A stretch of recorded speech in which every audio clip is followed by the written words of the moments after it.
Shalom peuple de Dieu. Je vous salue au nom précieux de Jésus-Christ. Soyez les bienvenus dans la suite de notre enseignement sur le mystère de la prière. Le thème d'aujourd'hui, c'est le secret de l'exaucement. On va faire notre lecture biblique. 1 Jean chapitre 5, 15e verset. 1 Jean chapitre 5, 15e verset. Il est écrit: Et si nous savons qui nous écoute, quelque chose que nous demandions, nous savons que nous possédons la chose que nous lui avons demandée. Lisons encore la Bible en Jean chapitre 11, à partir du 40e verset jusqu'au 42e. Il est écrit: Jésus lui dit: Ne t'ai-je pas dit que si tu crois, tu verras la gloire de Dieu? Ils ôtèrent donc la pierre. Jésus leva les yeux en haut et dit: Père, je te rends grâce de ce que tu m'as exaucé. Pour moi, je savais que tu m'exauces toujours. Mais j'ai parlé à cause de la foule qui m'entoure, afin qu'ils croient que c'est toi qui m'as envoyé. Dans ce passage, nous découvrons l'histoire de Lazare, un ami de Jésus, profondément aimé de sa famille. Beaucoup connaissent ce récit. Lazare tomba gravement malade, puis mourut.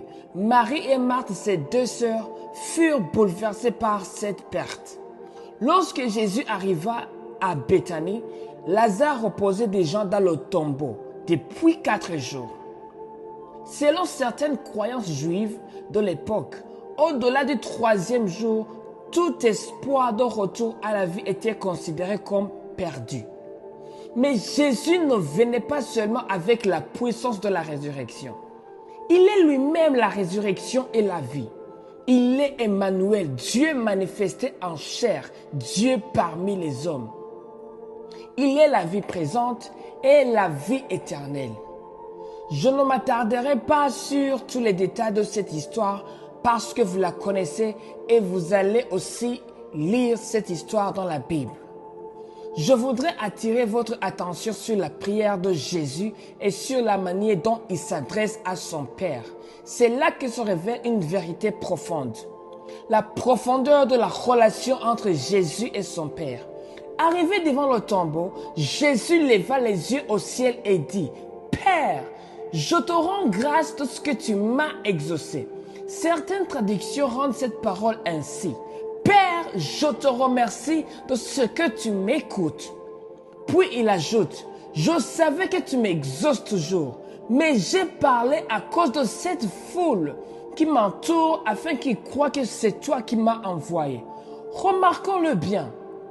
Jésus ne priait pas parce qu'il doutait de la réponse de son Père. Il ne priait pas parce qu'il était bouleversé par la situation. Il pria publiquement afin que ceux qui étaient présents puissent croire. Autrement dit, si cela n'avait dépendu que de sa communion avec le Père, il aurait simplement ordonné: Lazare, sors. Sa prière révèle une certitude extraordinaire.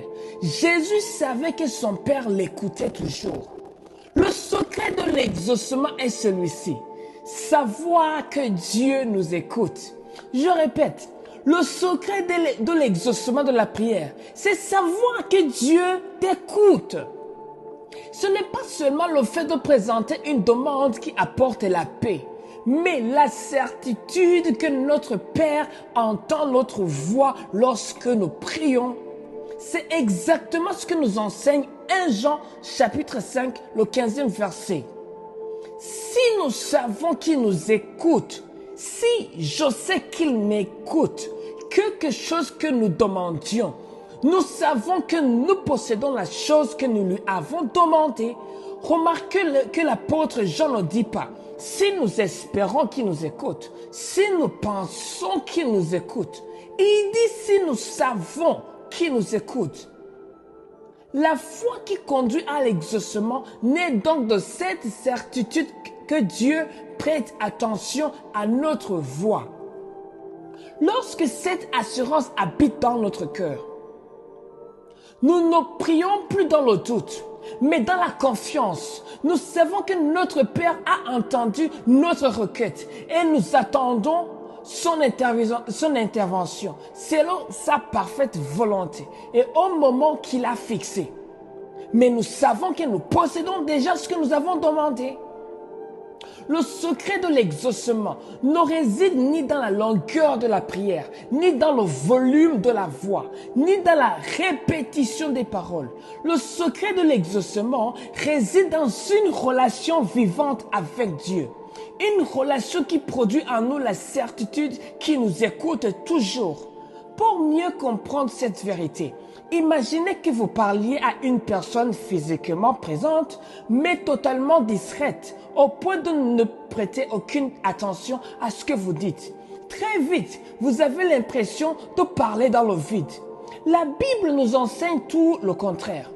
Lorsque nous prions, nous devons être convaincus que Dieu prête attention à chacune de nos paroles et qu'il discerne même les intentions profondes de notre cœur dans la prière. Cette connaissance va bien au-delà d'une simple émotion ou d'un sentiment passager. C'est une conviction profonde qui naît dans la présence de Dieu. C'est pourquoi il ne faut pas quitter la présence de Dieu tant que cette assurance n'a pas envahi notre cœur. Dieu m'a entendu. Le Père m'a entendu. Abba, mon Père, il m'a entendu. Car lorsque cette certitude s'installe en nous, la foi saisit déjà ce qui a été demandé et il n'est plus question du temps.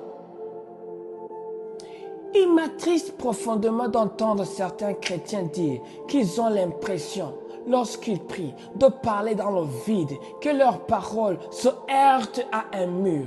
Saint de Dieu, la prière est avant tout une affaire de relation. Comprenez que vous êtes les bien-aimés de Dieu, que Dieu est vivant. Il incline réellement son oreille vers ceux qu'il invoque. La parole déclare qu'il répond avant même que nous l'invoquions, qu'il exauce avant même que nous ayons achevé de parler. Ésaïe 65, 24. Avant qu'ils m'invoquent, je répondrai. Avant qu'ils aient cessé de parler, j'exaucerai. Avant que tu n'aies cessé de parler, Dieu t'aura exaucé ta prière. Quelle merveilleuse assurance! Notre Dieu n'est ni absent ni indifférent. Il est attentif à la voix de ses enfants. Voilà pourquoi nous pouvons nous approcher de lui avec une pleine confiance, convaincus qu'il entend chacune de nos prières. Alléluia! J'aimerais prier pour toi. Au nom de Jésus-Christ, je déclare que cette assurance commence à naître dans ton cœur. Que tu es le bien-aimé, que tu es l'enfant de Dieu, le Fils de Dieu. Je prie pour toi, au nom de Jésus-Christ. C'est lui qui est capable de faire bien au-delà de ce que tu dis, bien au-delà de ce que tu penses, par la puissance qui agit en toi. Je déclare qu'il fasse un miracle pour toi, que ta prière soit exaucée. Au nom de Jésus-Christ, je déclare maintenant, sa présence va envahir ta maison. Sa présence va envahir tes moments de prière. Au nom de Jésus-Christ, tes prières ne seront plus vaines. Au nom de Jésus-Christ, je déclare et je prophétise que tu vois les fruits de sa fidélité dans ta vie. Au nom de Jésus-Christ. Et s'il y avait quelque chose qui était morte, aujourd'hui je déclare la résurrection sur toutes choses. La résurrection de ta santé, la résurrection de tes finances, la résurrection de toutes tes relations que tu avais perdues, la résurrection même de ton temps perdu, de tes années perdues. Au nom de Jésus-Christ, je prie pour toi. Sois béni. Au nom de Jésus-Christ. Emmanuel, le Seigneur Jésus-Christ, il est avec toi. N'aie pas peur. Amen.